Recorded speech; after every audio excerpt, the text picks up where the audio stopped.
So this panel is for the reduce, recycle, and reuse for climate change. And we have several panelists here. So my name is Nanette Jackson. I'm with Polite Minds LLC, but I'm also working for Virtual World Arcade as well. I've helped Jeremy produce some other in-person conferences in the past. So right now we have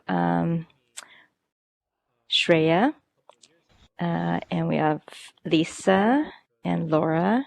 So Shreya is with the Gray Water Project, and Lisa is with Renew Climate Solutions Net. Laura is with Innovative Cuisine. So I'm going to start by asking if each of you can introduce yourself and give a brief synopsis or summary of what you do in your work relating to climate change. So let's start with Shreya.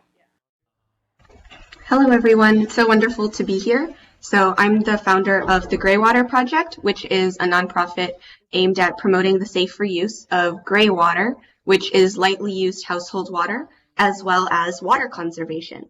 And water conservation isn't always the first thing that you think about in relation to climate change, but I always like to tell people that some of the most dramatic impacts of climate change are how it impacts the water cycle, so rising sea levels, weather patterns, etc. And essentially, the Gray Water Project focuses on education and individual action to create a more resilient water system. Thank you, Shreya. And next we'll hear from Lisa. Hi, everybody. I'm Lisa Altieri. I'm the founder of Climate Solutions Net. So what a lot of people don't know is that 40% of our climate emissions in the US come from 5 basic household activities we do every day. Our electricity use, our heating our homes, our transportation, how we get around, our food choices, and our waste stream. Excuse me. And so what is amazing and really important is that for the first time, we now have affordable and accessible solutions for all 5 of these areas of household emissions. So there's a lot of things that we can now do to lower our impact significantly and at the same time save money, which is really great. And not only save money, but also improve the health of our community and create local. So there's a lot of solutions to climate change that are accessible today. And so our whole mission is to make it simple, easy, and even fun for folks to learn about that. Thank you, Elisa. I was just wondering, have you partnered with any particular organizations to help with your, bring more, I guess, awareness of your Gray Water Project? Yeah, I've had a lot of help and support from a lot of really wonderful local organizations as well as international ones. So I'd really like to thank the city, especially Rachel DeFranco, who you heard from earlier, for really encouraging me and other young students. And also Stop Waste, which is a local organization here in Fremont. And the Gray Water Project has partnered with, the Gray Water Project is a member of the UN Major Group for Children and Youth, as well as the Global Wastewater Initiative. So with them, we're creating content for worldwide use and also working on just spreading the word about how individuals can make an impact in terms of water conservation with messaging aimed at children and young people. Have you looked at how whether you would implement the design? Is there any, I guess, in the future, any plans to kind of take your idea and make it into an industrial design that kind of can apply to a regular home in here as well as internationally?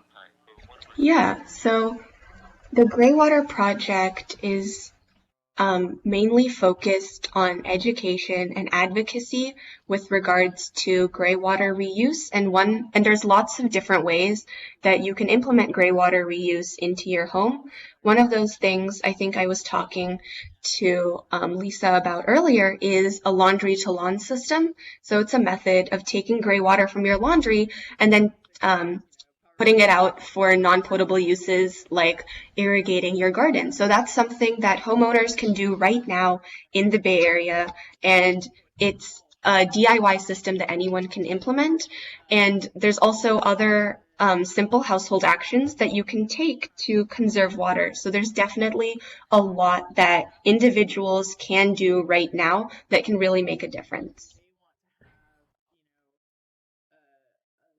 Great. And is this available on your website, the Do-Yourself Solution? Yes, so there's a ton of information available on my website, which is www.thegraywaterproject.org. So there's information about what gray water is and whether or not a laundry to lawn system would be the best for your home. But the Gray Water Project also has other resources available. So I've developed a water conservation STEM curriculum for elementary school students that teaches them about water recycling, as well as how our actions can affect the water cycle. There's also opportunities for K through 12 students to join the Gray Water Project's Ambassador Program in order to spread the word about climate solutions. And the Gray Water Project curriculum has been implemented locally as well as worldwide, and it's a resource from Stanford science curriculums. That's great. You've done a lot, Shreya, and for being such a young person. Now, Lisa, if you can give me a little bit more detail, I guess, in your website or the movement, how we can all kind of make a pledge to reduce our imprint on and affordable solutions on recycling, both for someone to start doing, to reuse or recycle and enable clean energy. Absolutely. Well, as I mentioned, our website, it's werenew.net. And the whole focus of our website is to help people learn about the actions that they can take to reduce their impact on climate solutions. And it's amazing how many actions there are that are available that are really easy to do. For most households, for the average household in the US, the largest impact on climate is usually transportation. And of course, that really varies. Every household is different, so there really is no typical household. But on average, the biggest impact on climate that we do every day is usually transportation. So Rachel was talking earlier about electric vehicles and how they really make a difference. That's true. And then also, of course, all the alternative options to biking and taking the train or taking the bus all make a huge impact on climate. But there are solutions across those 5 areas I mentioned. So for electricity, it depends on where you live. But if you live somewhere that doesn't have carbon-free electricity already, which we have a lot of Bay Area communities that have that now. But if your utility isn't 100% carbon-free, then you can usually opt up to green electricity through your utility, which is really simple to do, and it doesn't cost much at all. And when it comes to home energy use, like natural gas, there's lots of ways to reduce your impact there. And also in our food choices, so actually food emissions around food production and consumption and food waste are actually really large. So the agriculture and food industry is almost equivalent to the transportation impact globally. So things like eating less carbon intense foods, reducing your food waste, recycling and composting, or composting your food is really impactful. And then of course the last one is your waste and your garbage. And usually the things that you throw away and put in the garbage is probably the smallest part of your impact at your household level, but it's still a really important one, because when you reduce and reuse and recycle, you actually save more than it makes a bigger impact than you're starting with. So it has this positive benefit of really making a large impact. So those are kind of some of the areas of solutions that people can actions that people can take. And if you go to our website, you can answer a few questions and find out, what is your household impact today? So where am I starting from? You can explore actions and find actions that are good for you and your household. And then you can track your progress, but most importantly, you can do it with your friends. So you can sign up and start a team or a group, and you can do this with your friends or your neighbors or your coworkers, or your members of your book club, and it's really fun. So check it out and find out how easy it is to make a difference on climate. I definitely want to agree. I've promoted the Fremont Green Challenge with people in my community, and I know that everyone who's accessed it and has seen the resources that Lisa was just mentioning, it's really beneficial, and it really makes you think, why aren't we doing more of this? Because some of the actions, like she was mentioning, are so easy to do, and they're very accessible. And I think one of the main issues is that people don't really realize how much of an impact what they do has, and they don't see how throwing away a plastic water bottle or deciding to take a car to work every day instead of using public transportation, they don't see how those actions have a negative impact over time. So it's really important to be cognizant of what you're doing and how you can make a difference. Yes, I agree as well. So I've been working with my kids' schools on how to reduce the emissions by having more kids bike to school and not having their kids or their parents drive them every day to school. I'm also working on something that helps to, the educational component as well, to get kids to understand the rules of the road and to bike safely, and as well as being healthy. And I think we can all try to reduce our impact or footprint on the earth as well. And certainly, Lisa, I think you have a great website with all the different areas that you cover.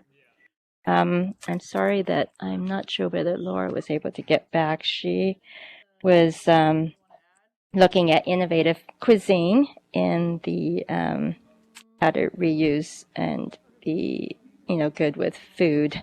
As well, there's another person on our panel, Diego, who is with Zinapa East Bay Community Energy, and they are trying to provide an alternative in the East Bay for alternative energy source, renewable ones from PG&E. I'm sorry they weren't able to come up and talk more about their organizations. Shreya, I think you also have some artwork outside. If you want to talk about that as well. Yeah, so hopefully you all got a chance to see the art gallery. So the Greywater Project ran an Earth Day competition starting late February, and that ran all the way to April. And it was essentially open to K through 12 students to submit music, dance, visual art, poster related to climate change, presenting what climate change means to them and also some of the effects. And the Greywater Project had an Earth Day Summit on April 11th prior to this, and it was attended by a lot of people. And the gallery that you see outside, the VR gallery, was created by Jeremy initially for the Greywater Project's event, and now it's being featured here as well. So now that I have the opportunity, thank you to Jeremy and his team for being able to feature student artwork in such a wonderful way. And it was a really great learning experience for all of the students who participated in the competition. And I think it was really great because they were able to do something for climate change, and hopefully they'll continue to do those things. Okay, great. So I didn't want to impact the schedule. We're right on time now, with a little 5-minute delay from the beginning. But yeah, thank you, panelists, Shreya and Lisa. And if we can step off the stage onto the little marble floor there, then you could, and anybody in the audience, if you want to talk further with Shreya or Lisa about their projects, you can go out into the lobby area and find spaces anywhere to gather and talk or network. Thank Great. you. Thank you so much. Thank you.